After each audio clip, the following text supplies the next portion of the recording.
No quadro Direito em Questão de hoje, nós iremos conversar com Maiara da Silva Ferreira. Nós temos hoje assim o prazer de entrevistá-la.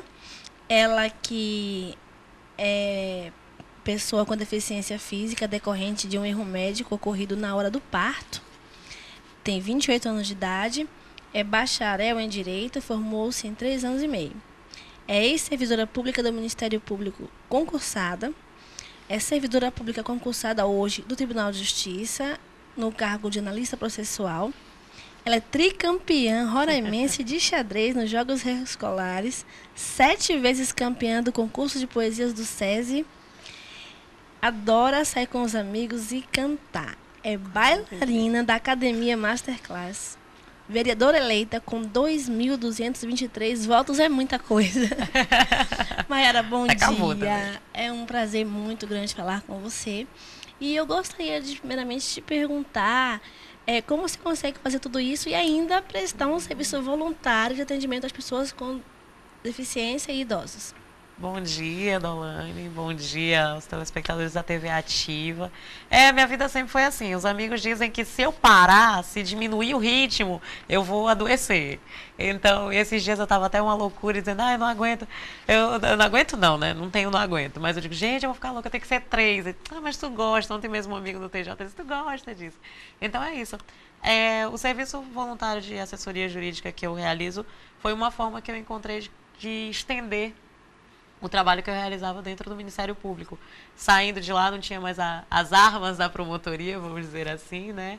E aí encontrei de levar o meu conhecimento às pessoas que continuavam precisando. Aí eu vou até as associações, faço um atendimento em dias específicos, né? Associação Anjos de Luz, a ASUR de surdos, dá uma regularizada na situação, às vezes, funcional, né?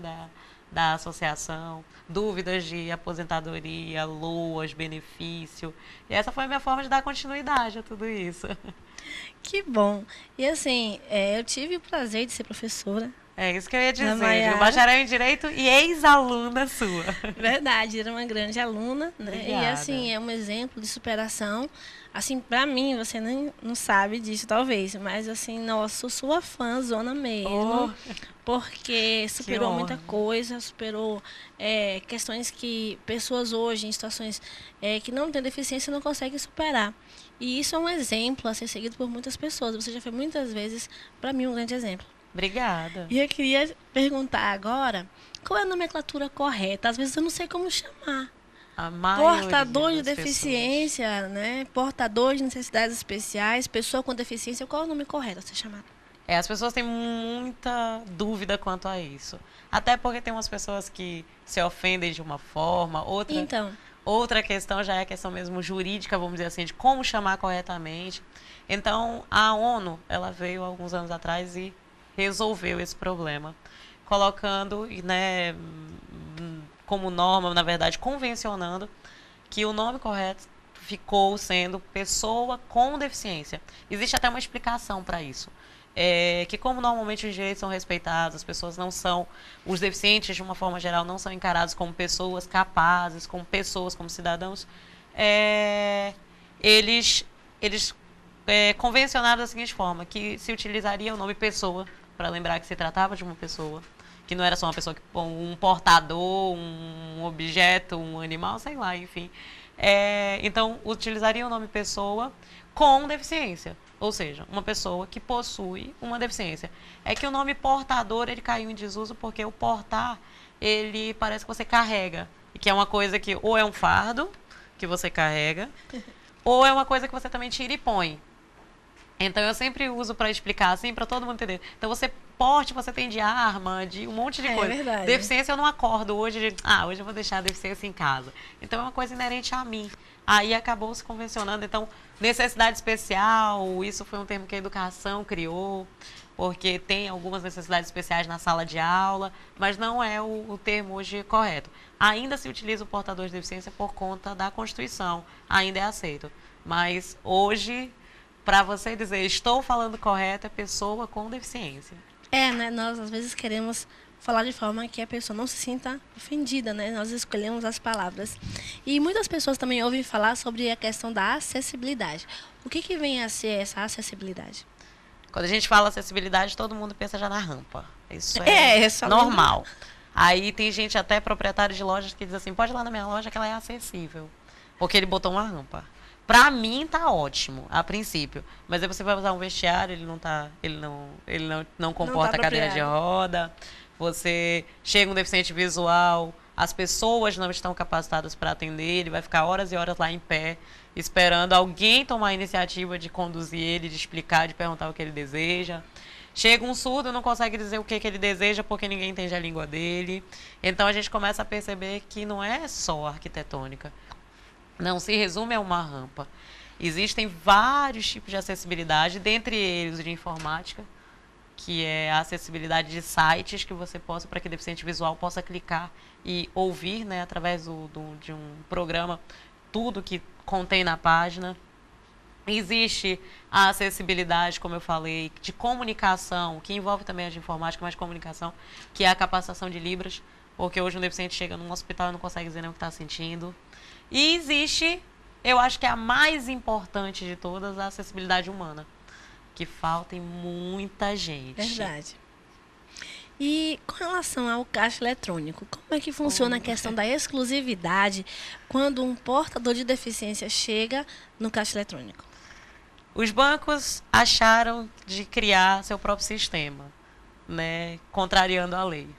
Eles criaram um atendimento preferencial, se é que eu posso dizer assim, porque preferência você dá a quem você quer. Aí é que está a diferença. Preferência, eu gosto de uma pessoa, né, tem um carinho especial, e minha preferência é por aquela ali, assim como você escolhe qualquer coisa, uma roupa, minha preferência de roupa é aquela, e você dá para quem você quer. A lei não trouxe isso, a lei trouxe um direito, um atendimento prioritário. Prioritário, e a lei ainda explica, ela ainda ela esclarece com todos os detalhes. É um atendimento imediato, que vai acontecer em qualquer caixa, não em um caixa exclusivo. Acaba que a intenção da lei de não fazer fila, um caixa exclusivo, você chega lá, tem idosos, deficientes, na fila do mesmo Grávidas. jeito. Perdeu o sentido da lei. Para que ter uma lei se, na verdade, você espera muito mais do que se você fosse para uma fila normal? Verdade. E quais as isenções que a pessoa com deficiência possui na compra de um carro? Pode ser financiado? Como funciona isso? O carro pode ser financiado, o que é muito importante se dizer, porque às vezes você chega numa concessionária, numa revendedora, e eles dizem, olha, com esses descontos todos aí, você só vai poder se for à vista.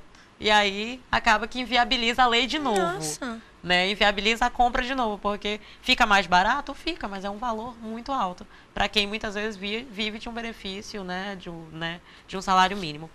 Então pode ser financiado. E as isenções são pela legislação federal de IPI, IOF, já estadualmente nós já temos o avanço do IPVA e ainda não temos a regulamentação do ICMS. Mas fica a dica, né? Agora o Cefaz vai cortar meu pescoço amanhã. Mas todas as pessoas com deficiência têm conseguido juridicamente, através de mandado de segurança, o ICMS por uma analogia ao IPI. Então, que bom saber o povo disso. correr atrás.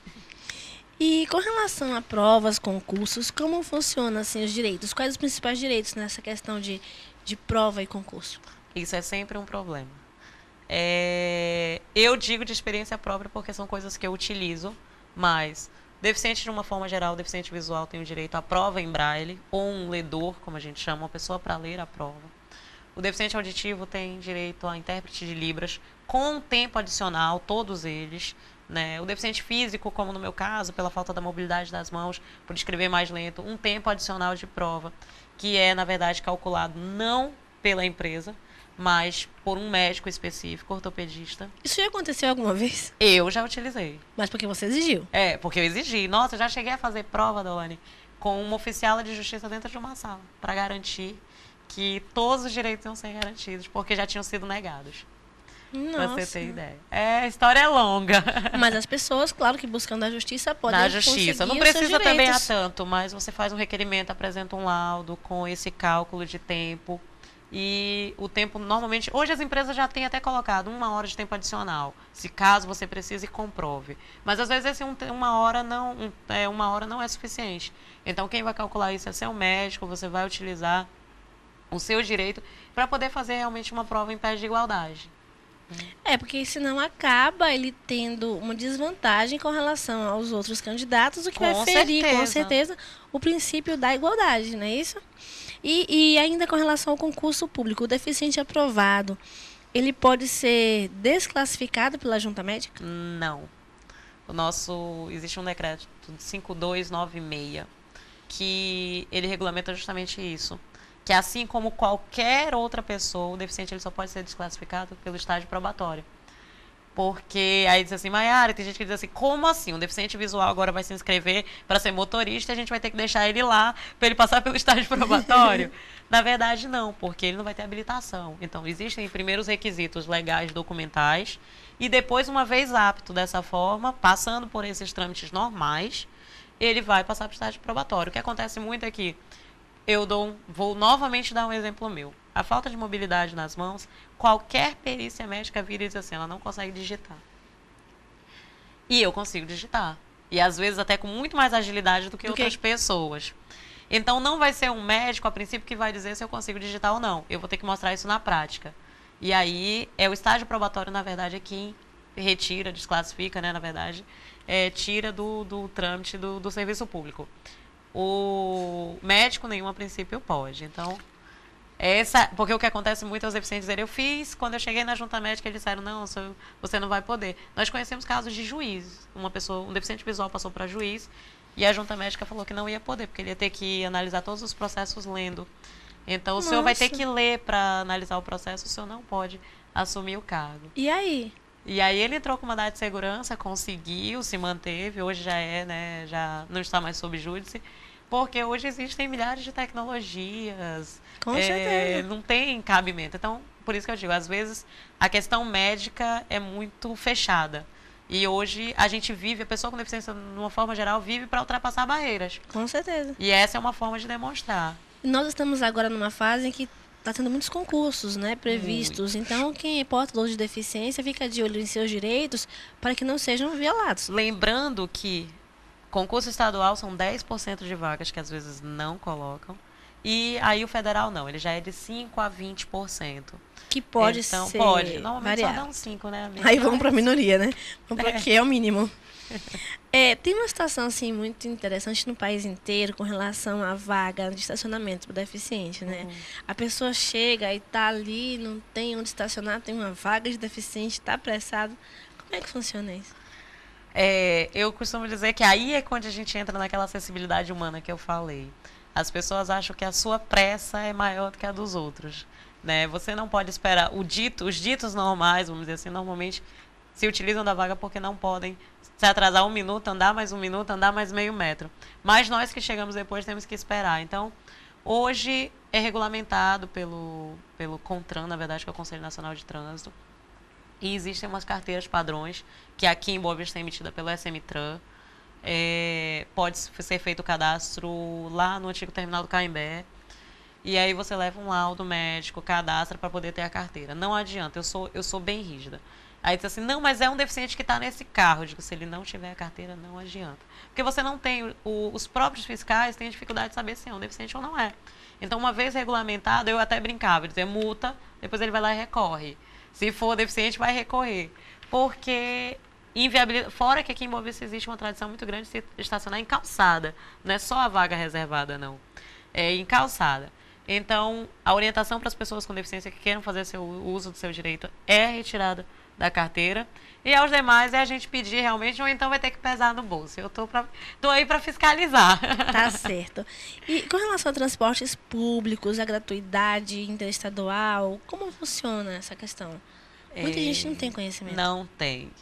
Às vezes você acha que pelo simples fato de ser pessoa com deficiência já tem gratuidade em tudo que é lugar. Por exemplo, a minha deficiência é altamente visível.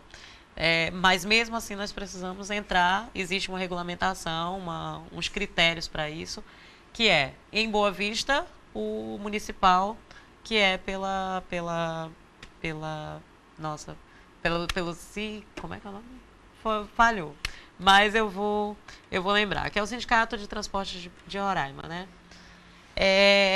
E você emite a carteirinha, que é o Boa Vista Card, no próprio terminal central ali tem, e você leva um laudo da mesma forma. Esse é o municipal. O estadual você já consegue através da CETRABS, onde você consegue uma carteirinha o intermunicipal, que é para você ir de um município para outro. Mucajaí, Alto Alegre, nas vans, né, ou até mesmo nos ônibus. E a estadual você precisa, a princípio, baixar na internet do Ministério dos Transportes e uma ficha, preencher, levar ao seu médico e mandar, e eles enviam uma carteira nacional. Mas é grátis. É gratuita. Não paga nada. Não paga nada, tem uma validade, e é válido no território, como eu falei, e todo o deficiente, nacional. e no caso, o portador de deficiência não paga a passagem. Não paga a passagem. Que isso fique bem claro. É. Né? Para finalizar, Maiara, como foi ser uma das vereadoras mais bem votadas de Roraima, sendo a primeira portadora com deficiência a assumir Pessoa com deficiência. Isso. A assumir um cargo político em Roraima. Entra para a história de Roraima, graças a Deus, mas foi uma vitória muito grande. Eu tenho dito que foi um sinônimo, foi a declaração das pessoas de uma real inclusão, porque é muito bonito você dizer, eu gosto, eu admiro, mas não quero também trabalhando aqui, acho que não é capaz. Então, realmente, Boa Vista deu uma resposta de cidadania, de credibilidade. E eu costumava dizer nas minhas visitas, nas minhas reuniões, que as pessoas entenderam que para fazer um bom trabalho não precisa de 2 braços e 2 pernas, precisa de uma boa cabeça e boa vontade. E isso as pessoas perceberam. Então, 2.223 votos, que é, graças a Deus, um número altamente expressivo para a nossa política, para a nossa realidade.